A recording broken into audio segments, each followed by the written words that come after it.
As your brand grows and expands, you likely find that your content may have shifted not only from the message, but also the visuals that you use throughout the years. Well, here are 3 ways that you can really get back into strategy and not overwhelm yourself.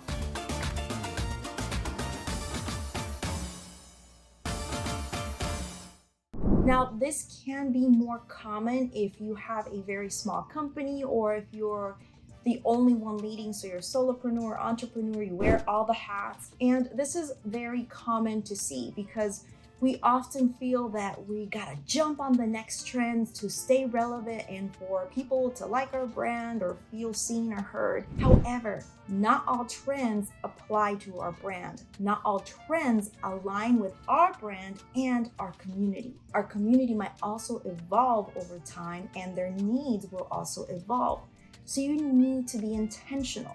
So how can you think about, as your brand has grown and evolved, how do you bring things back together? It is a little bit of work, but it's gonna pay off in the end. So what you wanna do is you wanna start with intention. You can grab a piece of paper or a little notebook and just write this down, or you could do it on the computer to save some paper. Go and write, here are the things that we are doing really great as a brand. Here is our products or services that align with our community. Those are the ones that you know are your top performing strategies or top performing products, and put that on one column.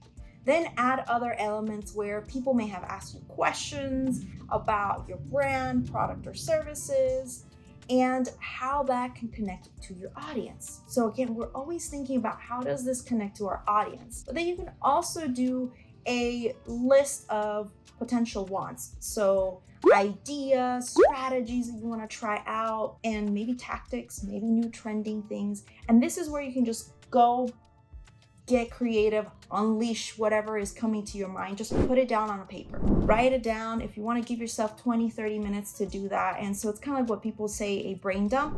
And so if you want to call us a brain dump or a brand potential list, just have that handy. And what you're going to do is you're going to look at that list once you're done and refer back to what you know is already working from your brand. So look at the products or services that people are already consuming and buying and wanting more of, and see if any of those new ideas or strategies connect with that. But you also want to make sure that as your audience needs evolves, potentially some of these new ideas could support their needs, as long as it aligns with your brand. So for instance, you've seen this all over TikToks or even Reels or any other video content that a lot of people have jumped into the bandwagon of dancing. For me, as a Latina, I love music. I love mi salsita, mi merengue, mi bachata.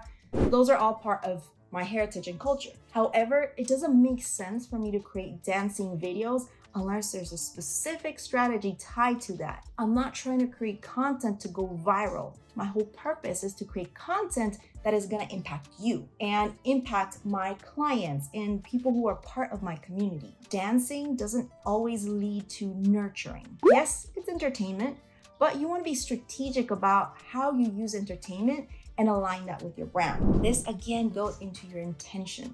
What are you trying to do? Go back to your reason for doing your business, why you started your brand or your products or services, and how that impacts your people, how that impacts your ideal client, how that impacts your current community. Always thinking about the person that you're trying to connect with on the other end. Don't just think about, hey, I want to do this because it's fun. Hey, that's great. Maybe that could be a fun creative outlet project if you really feel connected to that.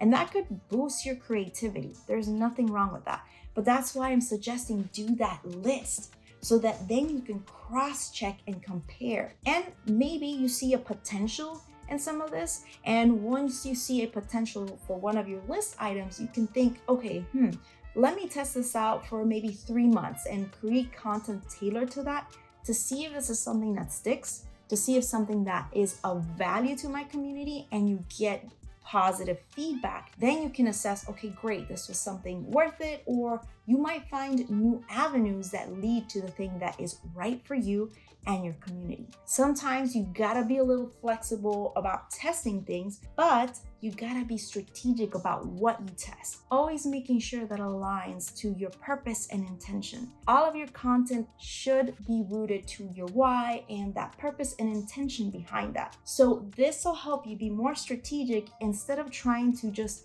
saturate the market with a bunch of content to stay relevant or to stay visible. You want to be intentional and strategic, and you can mark my words, as we've seen more and more people create content, we're obviously getting saturated and overwhelmed with content. And yes, entertainment does get people to think or remember you, but if you do it strategically and tie it into your brand, oof, that's great. You can connect with people. But don't just create content to create, because what's going to happen is we're going to see this market of just people just creating things to create, but the value and the impact behind that is going to go down. Being intentional is going to set you ahead of the game, and then you know what type of content or elements you need to communicate your brand value.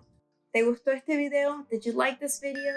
Well, make sure that you hit the little campanita, the little bell, and subscribe, so that way you can stay connected for the next time that I post a new video. And of course, please share this with anyone that might find this valuable.